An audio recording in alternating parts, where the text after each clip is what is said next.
ci yow loo xam ni dafay oyof nga koy génne loo xam ni du ma wax lu légère sax parce que bi nga xamee ni ci mbiru Petro-Tim dañu la ci dégg nga ni dañ la ci nax l'affaire Aliou Sall niñ ko defee niñ ko kiiyee ba tudd ci Aly Ngouille Ndiaye jiiñ ko ñu jóge ci loolu ci marché bu mujj bi nga xam ni amoon na fi nga def point de presse ni am na benn nit bu fi dee te loolu amul c'est-à-dire yooyu ñuy gis nga naan dañ ma ci nax dañ ma trompé te yow màggatoo fi amoo fi ay at yu bëri mënoo fi naax yenn naax yi c'est-à-dire loolu nga xam ni dafa oyof noonu nga ciy juum est-ce que dina lay di nga ciy gëstu di xool lu tax ngay def loolu quoi di yenn juum te yooyu nga xam ni ay toj-toj yu rëy la. ci yi ma la jox ci exemple rek li nga wax jaaxal na ma. waaw. décret présidentiel. boo xam ne ñëw na. li koy jëkk indi mooy rapport de présentation.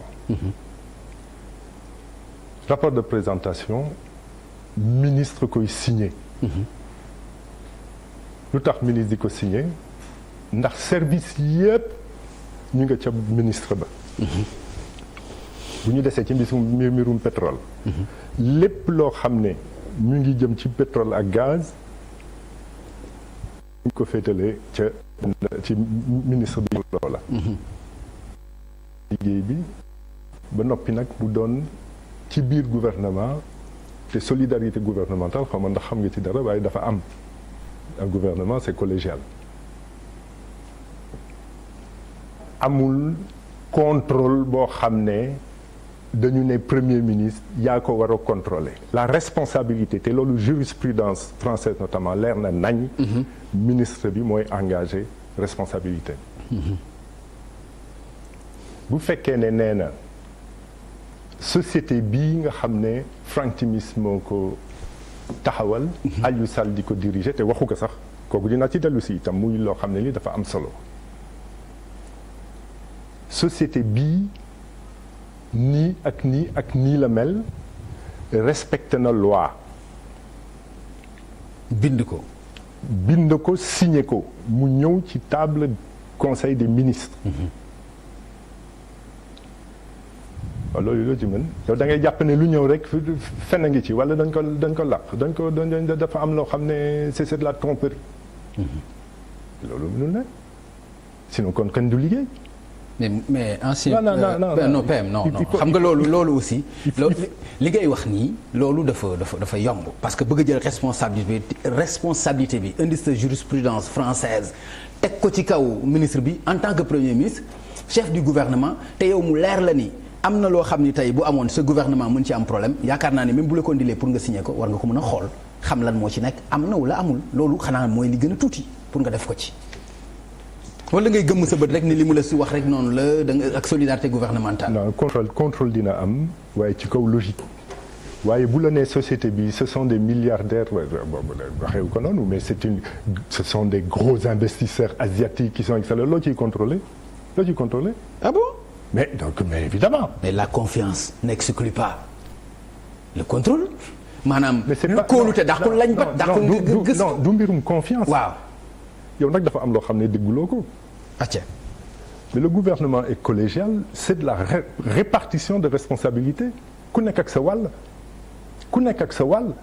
mais coordination moom la ñu laaj premier ministre mais laajuñu ko lu ministre def nga war ko seetaat ba mu jeex tàkk loolu nag dina jafe ci yenn xel yi nga jàpp ko waaye looloo am premier ministre c'est de la coordination waaye du njiitu premier ministre maanaam lu njiitu ministre maanaam lu ministre def yow nga war ko seetaan c'est pas possible da ngay taxaw ñu indil le projet de décret ñu discuter ko d'ailleurs ci conseil des ministres. mais lan moo tax nga indi ci kon Aly Ngouille Ndiaye dafa ci trompé ci dossier boobu pourquoi nga jàpp ni dafa ci nax wala dafa la ci parce que faux la.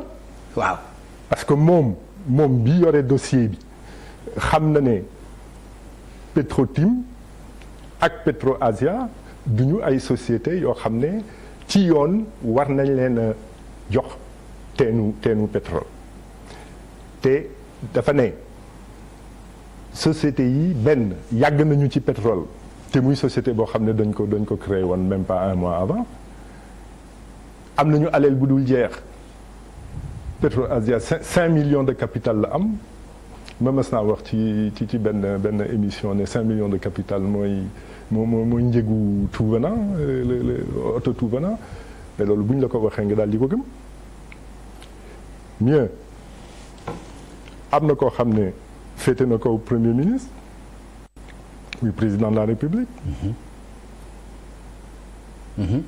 am na loo xam ne itam keroog waroon nañ ko dëgg ca conseil des ministres. ndax boo indee société boo xam ne sa rakk doon na ca njiit. ñu war ko xam.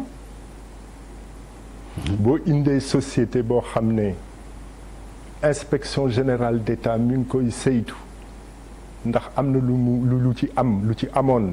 te teguwul yoon. teguwul ci yoon ñu yëg ko. waaye waaw luñ la laq nag. d'accord waaye mënoo ko xam. d'accord mais man pour man loolu dafa oyof.